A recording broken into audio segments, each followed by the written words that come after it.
Ashamaa akkam jirtu jaallatamoo uummata ko nageenyi hunda keessaniif haa akkuma hundumti keenya quba qabnu vaayirasiin koronaa jedhamu addunyaa kana raasaa akka jiru hundumti keenya quba ni qabna. Hanga ammaatti saayinsistoonni biyya lafaarra jiran hundumtuu vaayirasii kanaatiif qoricha waaraa namni argateeru hin jiru. Hanga ammaatti vaayirasii kana ofirraatii qolachuuf furmaanni kan jiru eeggannoo jabaa gochuu qofadha. Namni tokko of eeguun isaa bu'aan isaa isa mataa isaa qofa otoo hin taane biyya tokkoyyuu baraaruu danda'a. Akkuma kana immoo namni tokko of eeguu dhiisuun isaa ofis miidhee hanga gaaga'ama guddaa biyya tokko irra geessisuuf waan ga'uuf of eeggannoo baay'ee barbaachisaa gochuun ofis baraaranii biyya tokkos baraaruun baay'ee barbaachisaadha. Akkamitti eeggannoo goonaan gaaffii ka'uu qabudha. Eeyyee akkamitti of eeguu dandeenya kan jedhu gorsawwan baay'ee barbaachisoo namoonni chaayinaa kennan hin jiran amoon qabxiilee 10 armaan gadii kana kan sagaleen qopheessee isin biraa ga'aa jiru waan ilma keessan Iyyaasuu Tarraffaa Fayyisaadha. Egaa akkuma armaan duratti kaasne koronaa vaayirasii kanarraatii eeggannoo cimaa gochuuf qabxiilee 14 armaan gadiitu jira. Koronaa vaayirasii kanarraatii of eeggannoo taasisuuf egaa qabxiin inni tokkoffaan kopheewwan gosa lama qabaachuudha. Tokko yeroo bakkee baatan kan fayyadamtanii fi kan biraa immoo mana keessa kan fayyadamtanidha. Kophee bakkeetti fayyadamtan tas matumaa raawwattanii mana oliin seensisiinaa. Isa mana keessaaf fayyadamtan immoo ala hin baasinaa. Inni lammataa minjaala yookaan achi immoo teessuma adda ta'e tokko mana keessaa qabaadhaa. Qodaawwan bakkeedhaa bittanii fiddan utuu itti hin fayyadamin irra tursuudhaaf minjaala addaa qofaatti qabaadhaa. Fakkeenyaaf qorichoota, dhugaatiiwwan, firaafireewwanii fi kanneen kana fakkaatan utuu itti hin fayyadamin kanaa achi immoo utuu itti hin bu'in taatiiwwan 24 achuma irra tursiisa. 3. Hanga isiniif danda'ametti qarshii bifa waraqaanis ta'e saantimaan waliif kennus ta'e fudhachuurraa qusadhaa. Isaan kana yoo gootan garuu qarshiiwwan minjaala addaa qodaa irra tursiisan irra sa'aatii 24 tursiisaa utuu harkaan hin qaqqabin.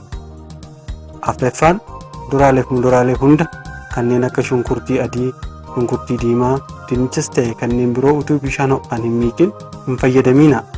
Kuduraalee fi muduraalee bishaan ho'aan miicamuu hin dandeenye tasuma bitachuu dhiisa. Inni shanaffaa hamma isinii danda'ametti moobaayilii keessan baattanii utuu bahuu dhiiftan filatamaadha. Yoo baattan immoo si'a ol deebitan moobaayilii keessan alkoolii saayinaataayizeriidhaan xaxxaragadhaa. Inni ja'affaa hamma isinii danda'ametti furtuuwwan keessan baattanii utuu bahuu dhiiftan filatamaadha. Yoo baattan immoo si'a ol deebitan furtuuwwan kana alkoolii saayinaataayizeriidhaan xaxxaragadhaa. Inni torbaffaan bakkeedhaa si'a ol deebitan harka keessanii fi fuula keessan sirriitti saamunaadhaan dhiqadhaa. Akka ol deebitaniinis uffata uffattanii bakkee ooltan miicadhaa. Inni 8ffaan obboloonni keenya shamarranii immoo si'a bakkee baatan rifeensa keessan sirriitti walitti qabadhaa.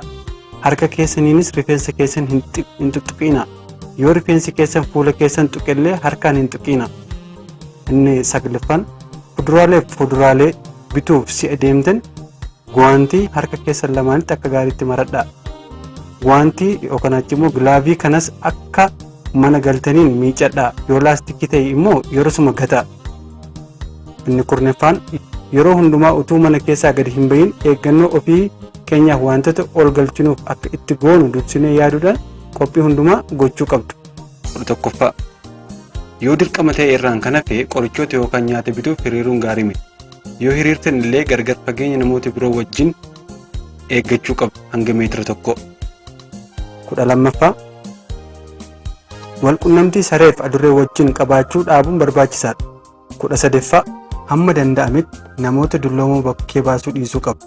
Namoonni mana keessaa yookaan naannoo isaanii jiran isaan kanaaf waan isaan barbaadan bitanii utuu dhufan baay'ee barbaachisaadha.